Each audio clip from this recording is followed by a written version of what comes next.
on fait des lancers successifs d'une pièce qui donne pile avec probabilité P. Et on va noter xk le rang du kème pile. Alors, si on s'intéressait au rang du premier pile, c'est une loi géométrique. Là, c'est pas le rang du premier pile, c'est le rang du kème pile, k étant un entier fixé supérieur ou égal à 2. Alors, pour bien comprendre ce qui se passe, exemple. Supposons que la succession de lancers, ça soit face, face, pile, pile, face, face, pile. Alors, que nous dit cette succession-là? Il nous dit que pour k égale 1, x1 vaut 3, troisième lancé. Ici, au bout du cinquième lancé, on a le deuxième pile. Donc x2 vaut 5. x3, lui, vaut 6. On est bien au sixième lancé. Et c'est au neuvième lancé qu'on obtient le quatrième pile. Ok. Alors maintenant, on va essayer de comprendre comment est-ce que xk peut valoir n, n étant un entier fixé plus grand que k. Évidemment, pour obtenir le kème pile, il faut avoir fait au moins k lancés. C'est pour ça qu'on s'intéresse à l'événement xk égale n, parce que, en fait, xk de oméga, c'est l'ensemble des entiers entre k et plus infini. Donc on va prendre n dans cet ensemble-là, donc n plus grand que k. Donc qu'est-ce que ça veut dire que xk égale n? Déjà, ça veut dire que au nème lancé, on finit par un pile. Là, on a le kème pile. Et là, avant, qu'est-ce qui se passe? On ne sait pas trop. Ça peut être un peu n'importe quoi, mais ce qu'on sait, c'est que il y a k-1 pile. Et combien il y a de lancers en tout?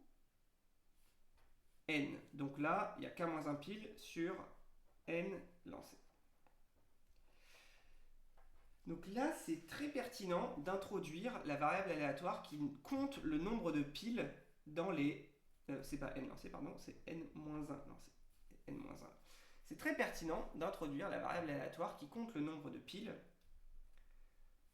lors des n-1 premiers lancés. Alors, on va dire, on note y,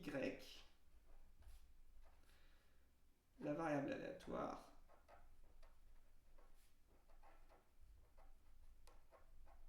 qui compte le nombre de piles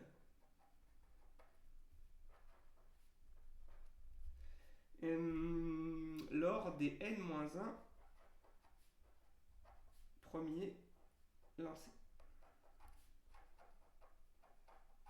Voilà. Et on a aussi besoin d'un événement pour dire pile au nème lancé. Et on note, on va dire A, l'événement pile au nème lancé. Là, c'est un événement. Attention, c'est pas une variable aléatoire. On a que xk égale n, ça veut dire quoi? Ça veut dire que le nombre de piles lors des n-1 premiers lancés, c'est k-1, et qu'il y a pile au nème lancé.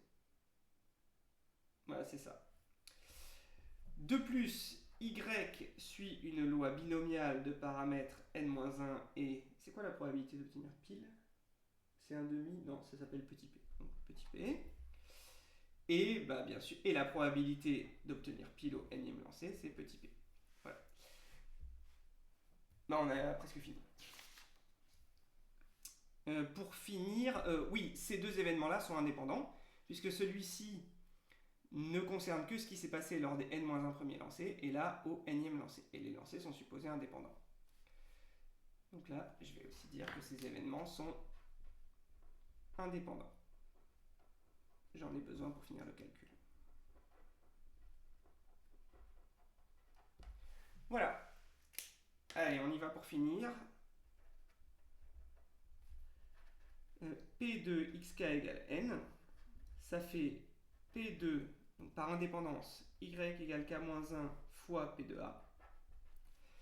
Comme y suit une loi binomiale de paramètres n-1 et p, on a k-1 parmi n-1, p puissance k-1, 1 moins p puissance n-1 moins k-1. Ça fait n-k. Et p de A, ça fait p. Et donc ça fait finalement k-1 parmi n-1, p puissance k, 1 moins p puissance n moins k. Alors, est-ce que c'est ce que je voulais? Oui, c'est exactement ce que je voulais. Sachant que ce n moins k là, en fait j'ai simplifié un n moins 1 moins k moins 1. Voilà le barème là-dessus, donc il y avait plein de choses à faire. Alors, premièrement, on a 2 points pour introduire une variable aléatoire qui compte le nombre de piles lors des n-1 premiers lancés. Et encore un point pour dire que xk égale n, ça veut dire que y égale k-1 inter pile au nème lancé. Ça, vous l'avez peut-être noté p indice n, ça me va très bien. Un point pour dire que y suit la loi binomiale de paramètres n-1 et p. Un point pour mentionner que les événements sont indépendants. Et ensuite, un point pour finir le calcul. Ça fait 6 points.